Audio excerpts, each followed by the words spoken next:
Good morning, you're watching A News. I'm Dilek Tuna. Here are the top stories for the hour. Israel strikes Yemen's Hodeidah port, hitting a cement factory with dozens injured. Israeli Prime Minister Netanyahu vows an intensive expanded offensive after his security cabinet approves Gaza plans. US Defense Secretary Pete Hegseth orders the Pentagon to cut top military positions by 20%.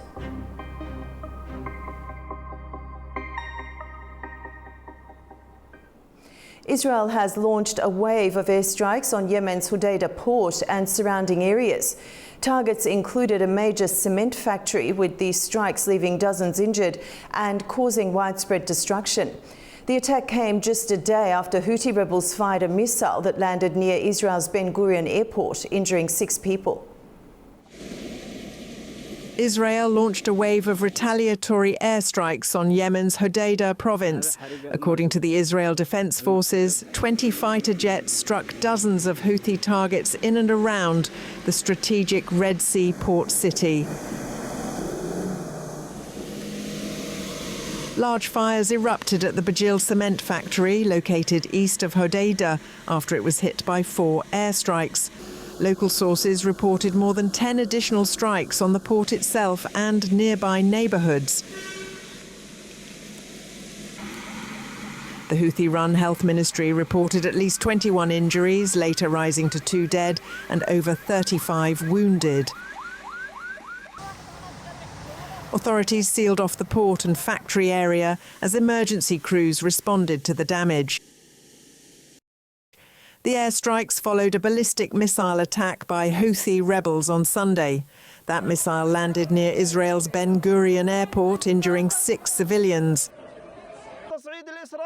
The Houthis later threatened to impose a comprehensive aerial blockade on Israel, warning that it would continue to target Israeli airports and urging international airlines to cancel flights. Israeli Prime Minister Benjamin Netanyahu convened his security cabinet and later oversaw the military operation from an Air Force command centre.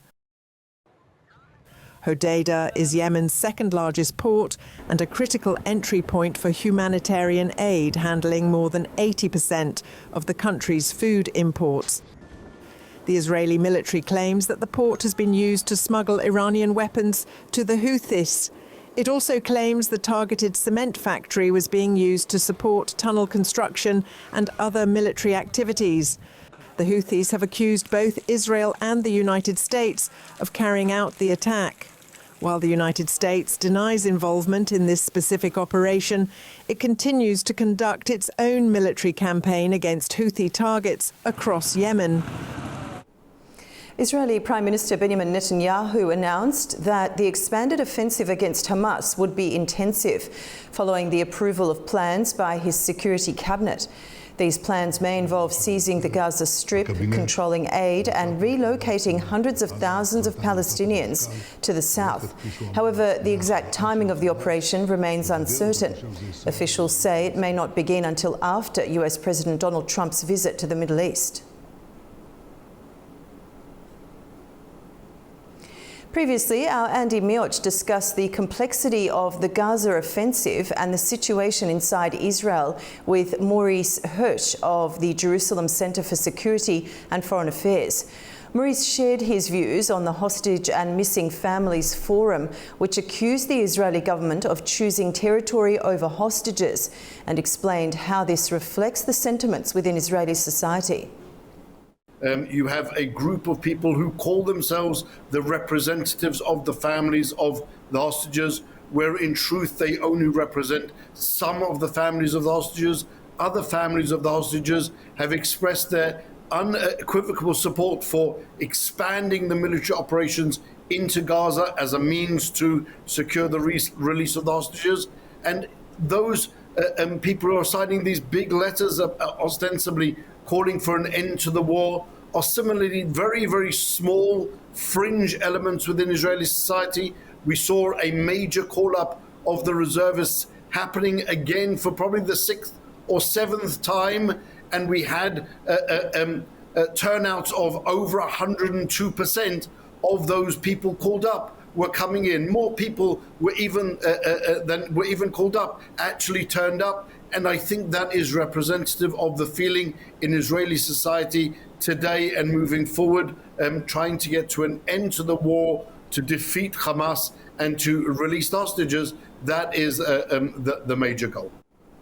President Donald Trump repeated a US pledge to help get food to Palestinians in Gaza when he was asked at the White House about Israeli plans for an expanded offensive in the territory. Trump did not offer his views on Israel's operations.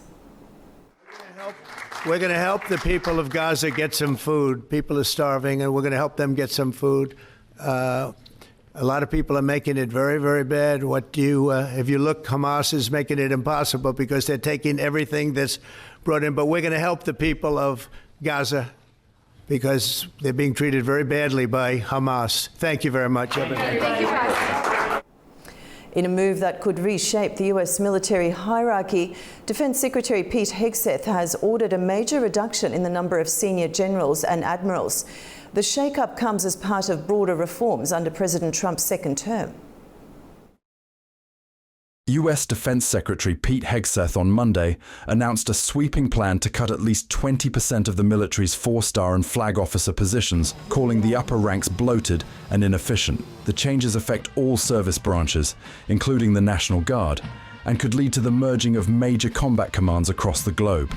We're back with more DoD reforms. This one is General and Flag Officer Reductions. That's the official title.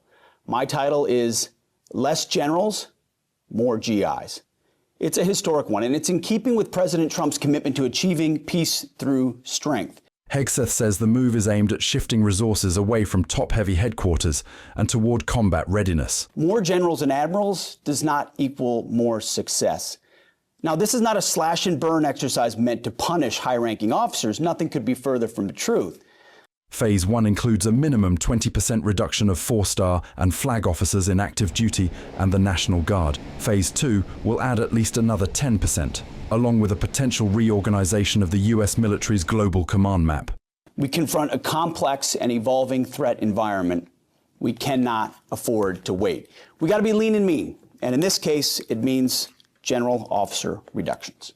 But critics say the cuts may damage military effectiveness. US Senator Jack Reed called the move arbitrary, warning it could cripple the armed forces by eliminating highly skilled leadership without clear justification. Meanwhile, the Pentagon is still reviewing whether to merge key commands, such as US Africa Command with European Command, or Northern and Southern Commands, moves that could eliminate even more 4-star positions. Mexican President Claudia Sheinbaum has rejected US President Donald Trump's offer to send American troops into Mexico to fight drug cartels, an offer made during recent bilateral talks. The move comes as US military personnel were seen reinforcing barbed wire fencing along the border near Ciudad Juarez on Monday. Trump has warned of unilateral military action if Mexico fails to dismantle cartels. But Sheinbaum insisted any cooperation must respect national sovereignty. The two leaders have held multiple calls in recent months covering security, migration and trade. US President Donald Trump said some of the trade deals being negotiated with countries might be announced this week. As markets closely watch for developments, our Obey Shapandar brings the latest from Washington. U.S. President Donald Trump has indicated that a trade deal with some countries could be announced this week, as he has sought to address market concerns about the repercussions of a global trade war. President Trump told reporters this weekend that he is willing to consider alleviating the massive 145% tariff on Chinese imports. The opening for a potential thaw in Beijing-Washington trade relations is reassuring to some investors. Beijing has said that it is evaluating approaches from U.S. officials to start negotiations about tariffs. China has reportedly compiled a list of American goods exempt from its 125% tariff, aiming to ease trade relations without making any public concessions. President Trump has said that he believes that his tariffs have caused China significant economic pain, and he recognizes that a deal has to be made with Beijing at some point, though it would have to be made on terms favorable to the United States. Treasury Secretary Scott Bessent published an op-ed in the Wall Street Journal this weekend, where he credited President Trump's policies for finding solutions to the loss of manufacturing jobs and the decline in real income in America. The administration says all these things were caused by trade liberalization and offshoring production to China over the past few decades. President Trump has himself recognized that his trade policies and tariffs on China will likely have an impact on consumer consumption in the U.S., but that ultimately the net benefits would outweigh the short-term losses. I'm Ubi Shabander in Washington, D.C., A News. Canadian Prime Minister Mark Carney arrived in the United States on Monday for a high-stakes meeting with Donald Trump. The visit comes as the US president continues his trade war and annexation threats against Canada. The White House visit comes just a week after Carney led the Liberals to their fourth consecutive election victory.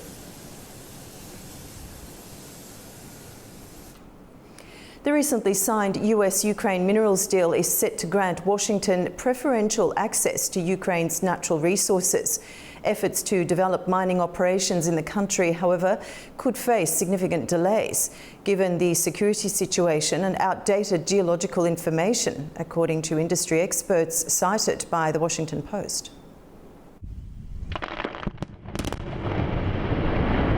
A highly publicised US-Ukraine mineral extraction agreement, initially promoted as a step forward in strategic cooperation, is encountering substantial logistical and economic hurdles. Specialists indicate that outdated Soviet-era maps and the absence of contemporary geological research are major barriers, potentially delaying effective extraction for at least a decade.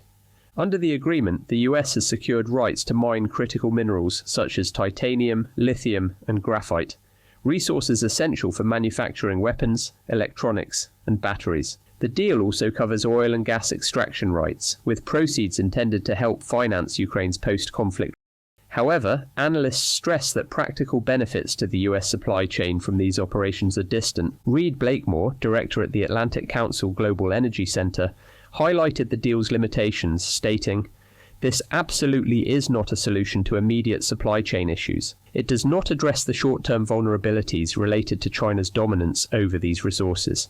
Ukraine's mineral extraction sector has suffered from chronic underinvestment, and reliable geological data remains sparse. CDM Engineering, for example, has only recently begun testing groundwater around the Polokivska lithium deposit in the Kirovohrad region. Furthermore, Ukraine currently has no confirmed reserves of the critical rare earth metals necessary for defense and electronics manufacturing. The ongoing conflict adds further complexity.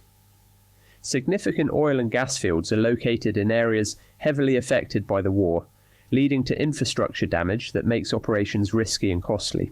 Energy expert Ben Cahill from the University of Texas at Austin explained, "Larger companies with opportunities elsewhere may not find Ukraine competitive enough to justify investment, although smaller firms might still consider the risks." Furthermore, critical mineral expert Ashley Zumwalt-Forbes points out the economic challenges, noting the substantial risks associated with early-stage exploration. "We struggle to raise investment for mineral exploration, even in stable locations like the US and Australia," she said, "so it will be significantly harder in Ukraine." Processing the extracted minerals also presents environmental and logistical challenges, with damaged transport and energy infrastructure, further complicating operations. Despite these challenges, some observers remain optimistic. Jay Truesdale, CEO of TD International, noted the strategic significance, saying, "The deal signals US commitment to Ukraine's economy, potentially offering positive investment outcomes in the long term." Ultimately, while the agreement symbolizes strategic alignment between the US and Ukraine, tangible benefits to resource supply chains remain uncertain and are unlikely to materialize in the near future.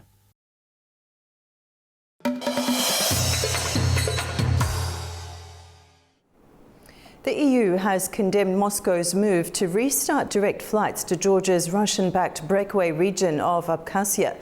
Tbilisi has called the flights illegal and Russia's attempt to tighten the grip on the region. Our Nini Nikolashvili has the details. The European Union is condemning Russia's decision to restart direct flights to Abkhazia, calling it the clear violation of Georgia's sovereignty. The EU spokesperson, Enver El-Anouni, says that the flights, which have started on May 1st, were launched without Georgia's consent and break the international aviation rules. He says that the EU fully backs Georgia's territorial integrity and its recognized borders. The Sukhumi airport, where the flights were landed, has been closed to international traffic since early 1990s. By opening direct air links between Moscow and Abkhazia, Russia is seen as deepening its control over the region and further isolating it from Tbilisi. The analysts warn that this move could have fateful consequences for the restoration of de facto Georgian sovereignty over the territory and making it complicated to resolve this conflict diplomatically. Tbilisi is also pushing back. The Georgian Foreign Ministry called these flights illegal and calls it Moscow's wider efforts to tighten its grip on the breakaway regions. Now they're urging the international community to respond and demanding that Russia must respect the 2008 EU-brokered ceasefire.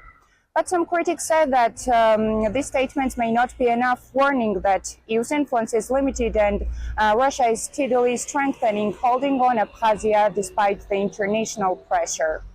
It's Nini Nikolaishvili, reporting from Tbilisi, News. A bipartisan bill threatening sanctions on top Georgian officials, but also offering visa liberalisation, economic aid and security support if Tbilisi shifts away from anti-Western rhetoric, is set to be discussed in the US House of Representatives. The so-called Megobari Act was introduced following Georgia's adoption of a foreign agents law. It has already passed the Senate Foreign Relations Committee and now awaits full congressional approval. Georgia's ruling party, Georgian Dream, condemned the bill, calling it hostile.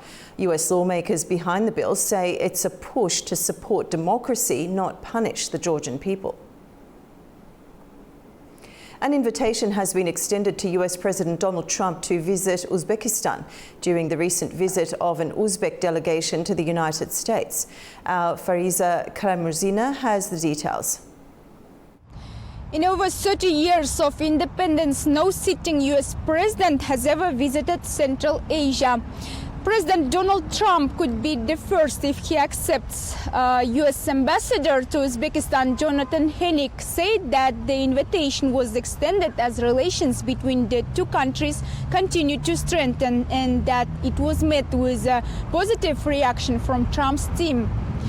According to Hennick, after more than 30 years of independence of the countries of the region, now is the most appropriate time for the visit of the American president.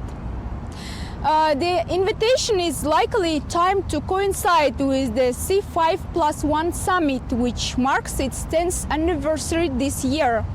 The platform brings together the United States and the 5 Central Asian nations.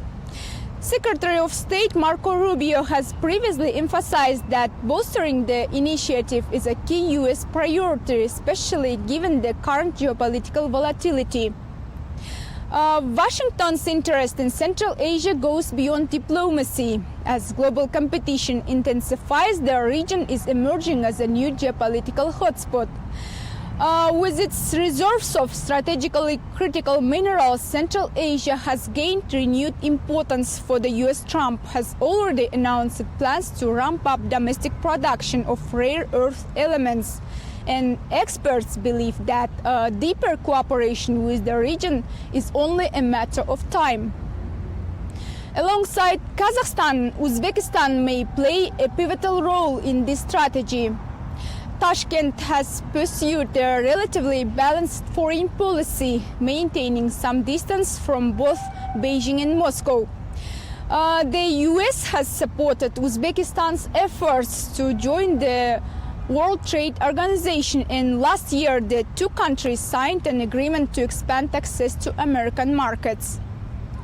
Central Asia has not been a primary focus of U.S. foreign policy in recent years. However, with Trump's return to the political stage, a potential visit to Central Asia could signal a shift in U.S. strategy and an effort to rebuild relations with the region under new terms.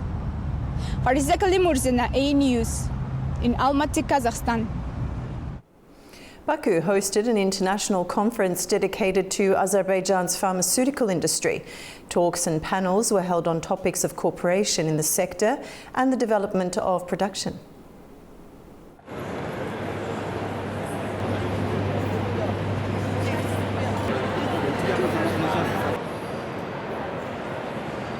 Baku hosted the international conference, The Pharmaceutical Industry of Azerbaijan, yesterday, today and tomorrow, organised by Azerbaijan's Health Ministry and the Embassy of Hungary. Speakers highlighted the growth of Azerbaijan's pharmaceutical sector and new production sites. Hungarian Ambassador Tamás Torma noted the key role of pharmaceuticals in bilateral trade and stressed expanding academic cooperation. The pharmaceutical industry was highlighted as strategic for health and the economy, with special emphasis on Piralahi Industrial Park and the Azerbaijan Medical University's pharmacy faculty. I would like to highlight that we have very strong political relationship between our two countries, characterized by a very strong bond between our leaders. And this strong partnership and sympathy, mutual sympathy, can be felt in every part of the society when I talk to Azerbaijani people. So there are very, very strong bonds.